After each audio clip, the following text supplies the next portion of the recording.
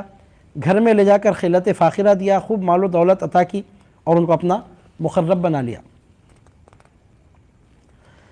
سرکار غلام علی شاہ قادری لکھتے ہیں کہ سرکار پیر شاہ محی الدین ثانی کا وصال ہو کر 100 سال کا عرصہ گزرنے کے بعد اللہ رب العزت کے فضل و کرم سے مجھے کچھ آپ کے کاغذات میسر آئے جو خود آپ کے ہاتھ کی تحریر تھی، اس میں آپ نے اپنی دستخط بھی کی تھی، اس میں آپ نے اپنے 30 مقولے لکھے ہیں۔ سرکار غلام علی شاہ قادری فرماتے ہیں کہ 30 مقولے خود سرکار پیر شاہ محی الدین ثانی کے ہاتھ کے لکھے ہوئے آپ کی دستخط خاص کے ساتھ مجھے دستیاب ہوئے۔ پھر اس کے بعد لطائف اللطیف میں ان 30 مقولوں کو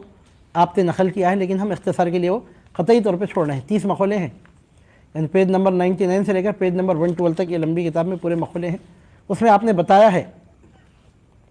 کہ شیخ کون ہے، مرید کون ہے، ملا کون ہے، حافظ کون ہے،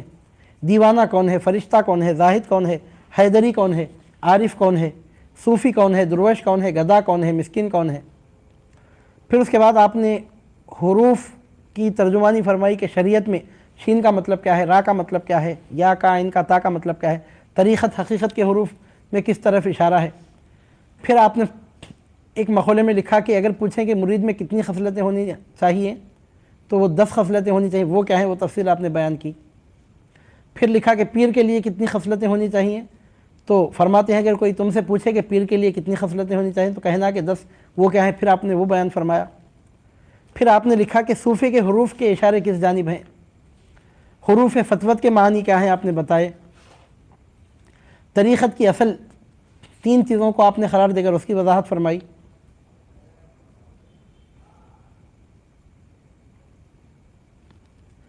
اور 21ویں مقولے میں آپ لکھتے ہیں کہ حضور نبی کریم صلی اللہ علیہ وسلم کے پاس علی کی تعریف کی گئی کہ وہ پانی پر چلتے ہیں، فرمایا اگر یقین بڑھ جائے تو پانی پر چلے۔ یہ اشارہ آپ نے اپنے یقین کی جانب کیا، جیسا کہ علی ولی اللہ نے کہا پردہ اٹھ بھی جائے تو میرے یقین میں اضافہ نہیں ہوگا۔ پھر آپ نے لکھا کہ سالک راہ فقیر کون ہے، پھر طریقت کے مقام 4 ہیں، وہ کیا ہیں وہ آپ نے بتایا۔ پھر ذکر لا الہ الا اللہ اور ذکر محمد الرسول اللہ کو ثابت کرنے کے نتیجے کیا نکلتے ہیں وہ آپ نے بیان فرمایا۔ اس کے بعد اور چند اہم مضامین آپ نے بیان فرمائے، لفظ اللہ کی تشریح فرمائی، حافظ قاریوں کے چند اقوال آپ نے بیان فرمائے، اور اس میں تو باقاعدہ آپ نے ایک فقہ کا مسئلہ بیان فرمایا ہے،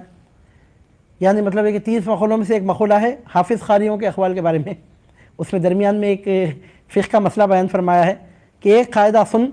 کہ تجھے اس سے خیرت میں فائدہ ہوگا، فا واو یا کا اگر حرف ماقبل ساکن ہو اور تو اس کو ظاہر نہ کرے تو تیری نماز فاسد ہوگی۔ پھر روح کی 3 قسمیں آپ نے بیان فرمائی، روح جاری، روح مقیم، روح امین، پھر اس کی وضاحت بیان فرمائی۔ پھر مرتبہ ہویت کا آپ نے تذکرہ کیا، پھر اہل اللہ اپنی خودی سے کس طرح خلاصی پاتے ہیں، اس کے کیا نتائج نکلتے ہیں وہ آپ نے بیان کیا، لیکن یہ پوری بحث ہم اس وقت چھوڑ رہے ہیں، کیوں؟ اختصار کے لیے۔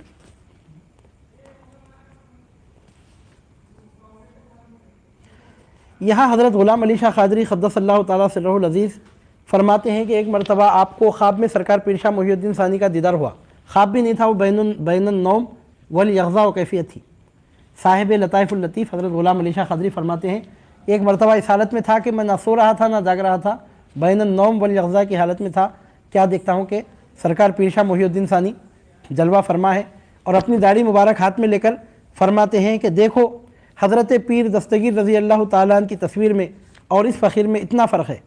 پھر اپنی داڑھی مبارک پکڑ کر 2 انگل کی کمی بتاتے ہیں۔ حضرت غلام علی شاہ قادری فرماتے ہیں میں بیدار ہوا تو میری آنکھوں میں وہ تصویر موجود ہے، واقعتاً سرکار غوث پاک کی تصویر سامنے رکھ کر میں وہ تصور کرتا ہوں تو سوائے اس کے کوئی فرق نظر نہیں آتا کہ سرکار پیر شاہ محی الدین ثانی کی داڑھی مبارک سرکار غوث پاک کی داڑھی مبارک سے سائز میں 2 انگل کم ہے، اور جو 2 انگل داڑھی مبارک کم تھی اس کے بارے میں بھی بتایا جاتا ہے کہ آپ نے وانٹیڈلی اپنی داڑھی مبارک 2 انگل کم کر لی تھی، کہ فرمایا تھا کہ آقا میں اور غلام میں کچھ تو فرق ہونا چاہیے۔ یہاں حضرت غلام علی شاہ قادری قدس اللہ تعالیٰ سرہ العزیز